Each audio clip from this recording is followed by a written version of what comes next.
Welcome to broadcast media. அனைவருக்கும் மே தின நல்வாழ்த்துக்கள்.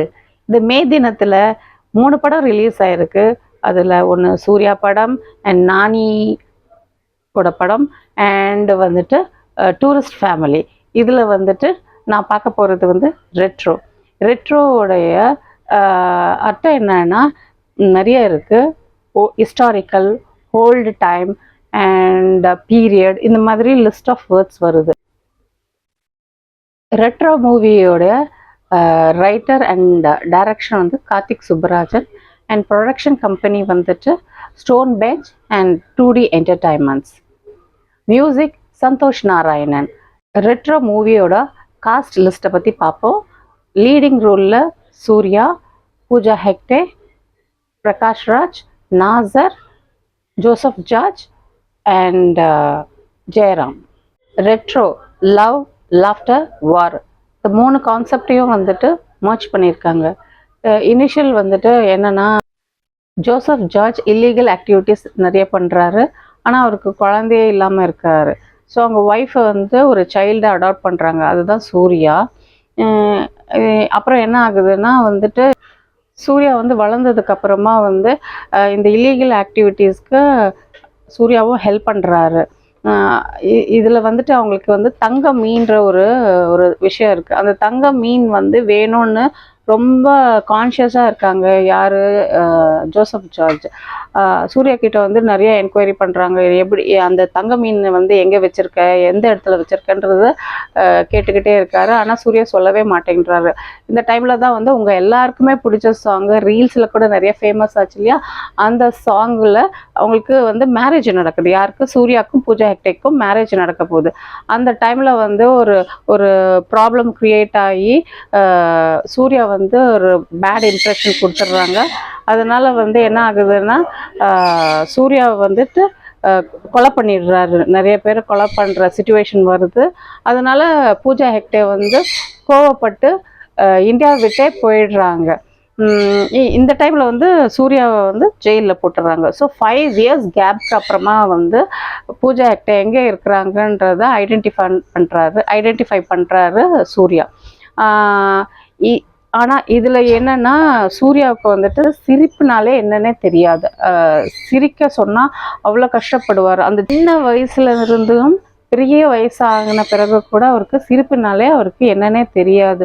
அவங்க அம்மா அடாப்டட் மதர் இருக்காங்க இல்லையா, அவங்களும் வந்துட்டு சொல்லுவாங்க, நீ சிரிச்சா அழகாக இருப்படா. லவ்வர் வந்து சொல்லுவாங்க, நீ சிரிச்சா அழகாக இருப்பீங்க, சிரிங்கன்னு சொல்லுவாங்க. ஆனால் வந்து அவருக்கு சிரிப்பே என்னன்னு தெரியாது. ஸோ இந்த சிரிக்க மாட்டேன்னு சொன்னார் இல்லையா, இது வந்துட்டு உங்களுக்கு கிளைமேக்ஸில் வந்துட்டு கனெக்ஷன் ஆகும். ஏன் வந்து அவர் சிரிக்க மாட்டேன்றாருன்றது உங்களுக்கு நல்லாவே புரியும். இப்போ ட்ராவல் ஆகி அந்தமான் ஐலாண்டுக்கு அங்கே போகிறாரு. அங்கே போகும்போது வந்து சூர்யாவோட பர்த்டே வந்து ஒரு கிருஷ்ணரோட பர்த் மாதிரி. அந்த கிருஷ்ணர் வந்து ஒரு கம்சனை வதம் செய்ய போகிறாருன்றது தான் இந்த படத்தோடைய கான்செப்டாக வருது. அந்த கிருஷ்ணர் வந்து யார்? உங்களுக்கு தெரிஞ்ச விஷயம், சூர்யா. கம்சனா யார் இருக்காருன்னா நாசரை வந்து கொன்னுட்டு அங்கே இருக்க மக்கள் வந்து எல்லாருமே அடிமை வாழ்க்கை வாழ்ந்துருப்பாங்க. ஏன்னா அந்த பீரியடில், ஓல்டு பீரியடில் வந்து அவங்க எல்லாருமே அடிமையாக இருந்துட்டதுனால இப்போவும் வந்து அந்த அடிமைத்தனத்துலேருந்து வெளியே வராமல் ரொம்ப கஷ்டப்பட்டு இருப்பாங்க. சூர்யா தான் போய் அங்கே இருக்கிற மக்களை அந்த அடிமைத்தனத்துலேருந்து வெளியே கொண்டு வராருன்றது தான் இந்த படம் வந்து love, laughter, war. First half வந்து கொஞ்சம் கிராஜுவலாக தான் போகும். செகண்ட் ஆஃப் டேக் ஆஃப் ஆகுது. கிளைமேக்ஸில் வந்து அந்த கான்செப்ட், கிருஷ்ண அவதாரம் கான்செப்ட் எடுத்து போயிருக்கனால உங்களுக்கு கொஞ்சம் ரிலாக்ஸ்டாக இருக்கும். படத்துக்கு கொஞ்சம் ப்ரீத் கொடுத்த மாதிரி இருக்கும். 3 சாங்குமே வந்து நல்லாயிருக்கும். ஃபர்ஸ்ட் ஆஃபில் வர சாங்கும் மிடில்லையும் லாஸ்ட்டில் வர சாங்குமே நல்லா இருக்குது. அண்டு சூர்யாவுக்கு வந்து கங்குவாவில் வந்து நிறைய ட்ராபேக்ஸ் இருக்குதுன்னு சாங்ஸ் வைஸ்லையும் சரி, அந்த ஸ்டோரி நரேஷன் வைஸ்லையும் சரி, நிறைய சவுண்டு இறைச்சலாக இருக்குன்ற மாதிரிலாம் வந்து ட்ராபேக்ஸ் இருந்தது. பட் இந்த படத்தில் அந்த மாதிரியான விஷயம் இல்லை. கம்பேக் தான் சூர்யாவுக்கு வந்துட்டு இது ஒரு நல்ல ஒரு படமாக இருக்கும். எல்லாமே ஓகே தான். லவ், லாஃப்டர்ன்ற ஒரு கான்செப்டில் வராங்க. லாஃப்டருக்கு வந்து ஒரு தென்னாலி, ஒரு தென்னாலியோட கேரக்டர் எப்படி இருக்குது, அவர் வந்து எப்படி ஒரு மெசேஜ் கொடுத்து எல்லாரையும் சிந்திக்க வைக்கிற அளவுக்கு வந்து ஒரு ஜோக்ஸ் சொல்வார் இல்லையா, அந்த மாதிரியான கான்செப்டில் ஜெயராம் எடுத்து நடிச்சிருக்காரு.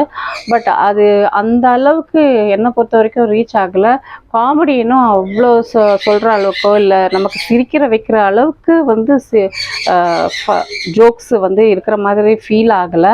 அதில் கொஞ்சம் கான்சென்ட்ரேட் பண்ணியிருந்தா நல்லாயிருக்கும்.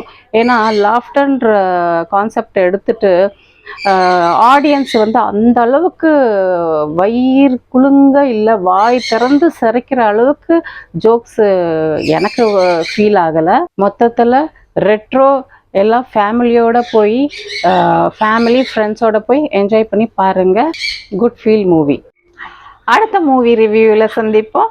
Until then, bye bye from Deepa Vijayendra Rao, Broadcast Media.